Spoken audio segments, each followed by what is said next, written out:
এই কবিতাটি পাঠ করার প্রাক্কালে আমার সমস্ত কবিতাপ্রেমী বন্ধুদের কাছে আমার একটা বিশেষ অনুরোধ থাকল। কবিতাটি একটু দীর্ঘ হলেও ধৈর্য সহকারে একটু শোনার। এই ফেব্রুয়ারি মাসটা হলো ভালোবাসার মাস, আর এই মাসে একটা প্রেমিক তার প্রেমিকাকে কি দারুণ, শুধু দারুণ না, কি নিদারুণ কষ্টের মধ্যে দিয়ে তার প্রেমিকাকে ভালোবেসে গেছে, এই কবিতাটির মধ্যে দিয়ে তারই প্রকাশ ঘটেছে। কবি অফিক রায়ের লেখা ভ্যালেন্টাইন ডে। আজ যাবার পথে 10টা লাল গোলাপ কিনলাম ওর জন্য, টালিগঞ্জ মেট্রোর সামনে থেকে।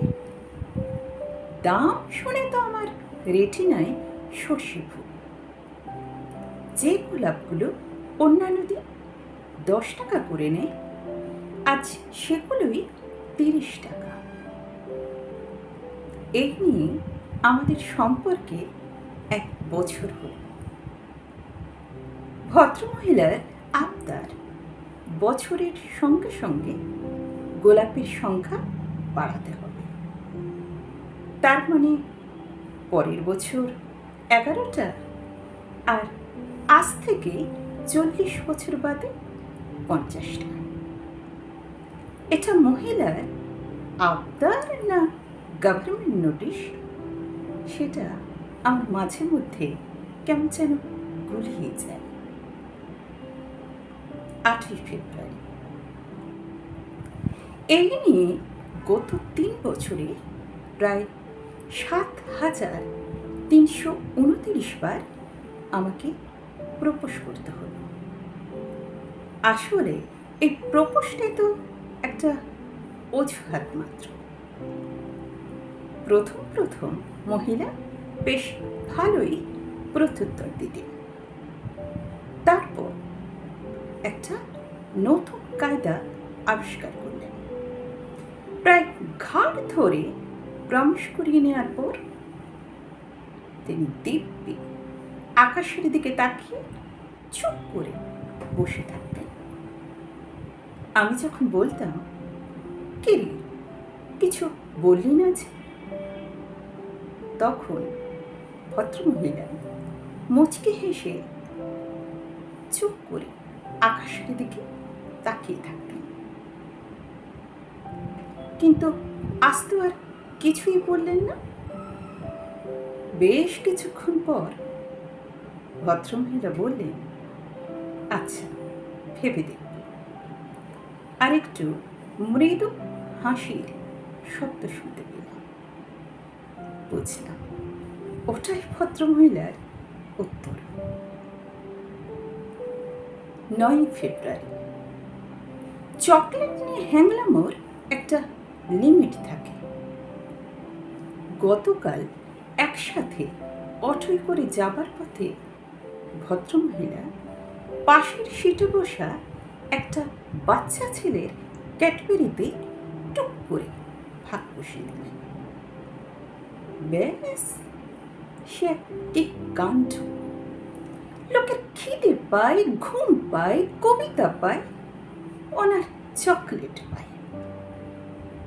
তবে নিজের পয়সায় কখনো কিনে খান না, মোটা হয়ে যায়। আজ ওর জন্য একটা বড় চকলেট কিনে নিয়ে যাচ্ছিলাম। যাবার পথে রাস্তার অপর প্রান্তে ফুটপাতে একটা ছেলেকে দেখলাম তার প্রেমিকার জন্য একটা বড় চকলেট হাতে করে নিয়ে যাচ্ছে। তখন বুঝলাম, তাহলে আমি কেবল একা নই।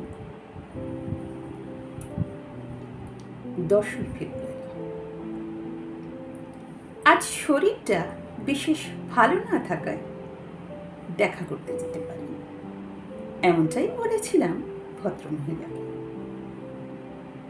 আসলে এই চকলেট আর গোলাপ এই বিষয়গুলো না ঠিক আছে, কিন্তু এই বুড়ো বয়সে একটা বয়স্ক লোক বাচ্চা বাচ্চা ছেলে মেয়েদের মাঝখানে দাঁড়িয়ে হলুদ আর গোলাপি টেডিগুলোর মাঝখানে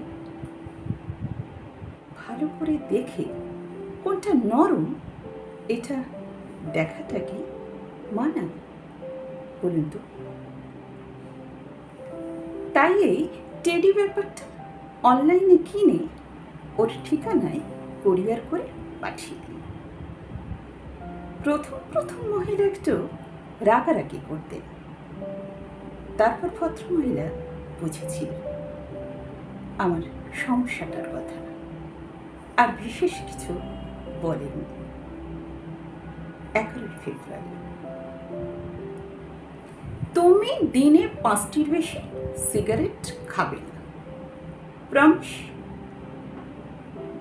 আমি ছাড়া কোনো মেয়ের ছবিতে লাভ রিয়াক্ট দেবে না, promise. I like your salt and pepper look, so you are not going to dye your hair, promise. এই ছিল মহিলার গত 3 বছরে প্রমিশন করার নমুনা। এই যৎসামান্য প্রমিশন এজেন্টটা নিয়ে যে মহিলাটি গত 3 বছর ধরে দিনের পর দিন আমাকে সহ্য করে গেছে, তাকে ভালো না বেশে থাকা যায় বলুন তো? তাই আজ আমি আগে ভাগে বলে দিলাম, প্রমিস, তুই যা বলবি আমি তাই করব।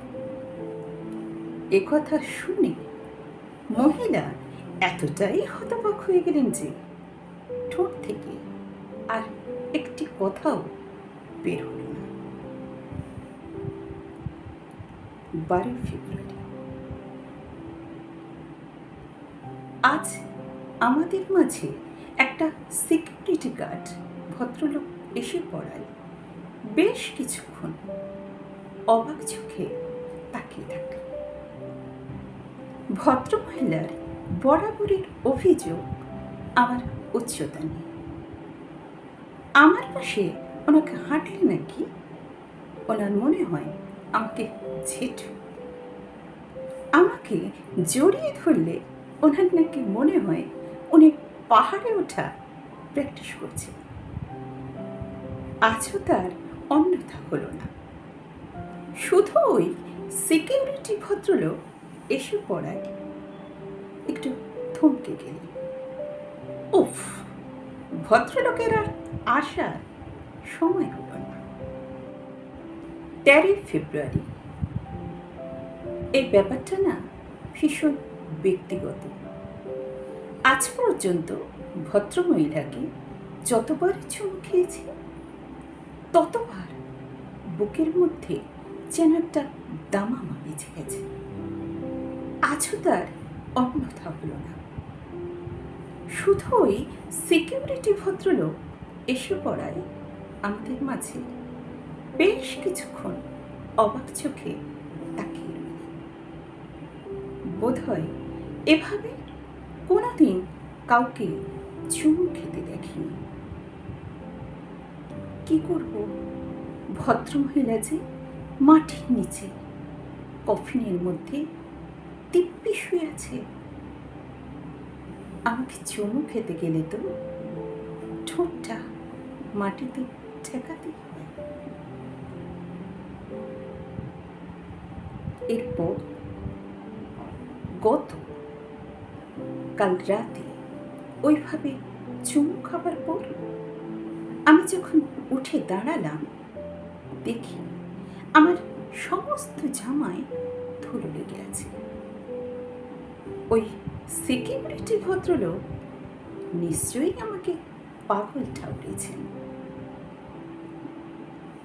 অনেক লোকের মুখে শুনেছি যার কেউ নেই তার ঈশ্বর আছে। আমি বলবো যার কেউ নেই তার অপেক্ষা আছে। এই অপেক্ষায় পারে দুটো সম্পূর্ণভাবে আলাদা হয়ে যাওয়া মানুষকে এক আকাশের নিচে কাছাকাছি এনে দাঁড় করিয়ে দিতে। আজ গত 8 মাস ধরে তুমি আমার পাশে নেই, কিন্তু যে তুমিটা মাটির নিচে দিব্যি কফিনের মধ্যে শুয়ে আছো, আমি জানি সেই তুমিটা আমার জন্য অপেক্ষা করছিলে। এই 7টা দিন কারোর চোখে লোক দেখানো, কারোর চোখে দেখলো না, আবার কারোর চোখে কলোনিয়াল হ্যাম্পার। আগে এই 7টা দিন আসলে আমি ভীষণ বিরক্ত হতাম, কিন্তু আজ যখন তুমি আমার পাশে নেই, তখন বুঝেছি তোমার না থাকার মাহাত্ম্যটা। বুঝেছি এই 7টা দিনে যন্ত্রণাটা। এই 7টা দিন যদি না থাকতো তাহলে বুঝতাম না। আসলে যদি অপেক্ষা নামক বস্তুটা না থাকতো তাহলে এই জিনিসটা বোঝা যায়। এই যে বছরের 5টা দিন, নির্দিষ্ট 5টা দিনে থমথম করে দুর্গাপুজো হয়। এই যে বছরের নির্দিষ্ট একটা দিনে ঈদ পালন করা হয়। এই যে বছরের নির্দিষ্ট একটা দিনে সমস্ত শহর আলোয় ঝলমল করে ওঠে। খ্রিস্টমাস পালন করার জন্য এটা তো বছরের যে কোনো দিন হতে পারত, কিন্তু তা হয় না কেন? তাহলে এই অপেক্ষা নামক শব্দটা চিরতরে হারিয়ে যেত উৎসবের অভিধান থেকে। এই 7টা দিন যাদের কাছে আনন্দের দিন, তাদের কাছে এটা একটা ধর্মীয় উৎসব। আজ পর্যন্ত আমি কোনোদিন ডায়েরি লিখিনি। গত 8ই ফেব্রুয়ারি আমি প্রথম ডায়েরি লিখতে বসলাম। তাই গত 7 দিনে যা যা লিখেছি তা পড়ে যদি তোমার হাসি পায়, তাহলে সেটা সংবরণ করার চেষ্টা করব। আজ আমি এখানে বসে ডায়েরি হাতে নিয়ে লিখতে বসলাম। কেন বলো তো? কারণ তোমার অনেক দিনের ইচ্ছা ছিল আমাকে প্রেমপত্র লিখতে দেখার। তাই আজ আমি এখানে বসে প্রথম লিখতে বসলাম। লেখা শেষে ডায়েরির 7টা পাতা আমি এখানে রেখে যাব, যাতে করে এই 7টা পাতায় 7টা দিনের মধ্যে কেউ যেন কোনো আঁচড় না কাটতে পারে। যাবার সময় হাতে করে আরও একটা ডায়েরি নিয়ে যাব। পরের বছর আবার এই দিনে এইখানে বসে আরও একটা ডায়েরি হাতে নিয়ে লিখতে বসব। যাবার সময় আরও একটা ডায়েরি হাতে করে নিয়ে যাব। ততদিন অপেক্ষা করব, কেমন? বাই দ্য ওয়ে, আজ ঢোকার মুখে সেই সিকিউরিটি ভদ্রলোকের সঙ্গে আবার দেখা। ভদ্রলোক গতকাল ওইভাবে জড়িয়ে ধরার কারণটা জানার পর দীর্ঘ 5 মিনিট আমাকে ভীষণভাবে জড়িয়ে থাকলেন। তোমার পর এই প্রথম কেউ আমাকে এতক্ষণ জড়িয়ে থাকল। হিংসে হচ্ছে না তো?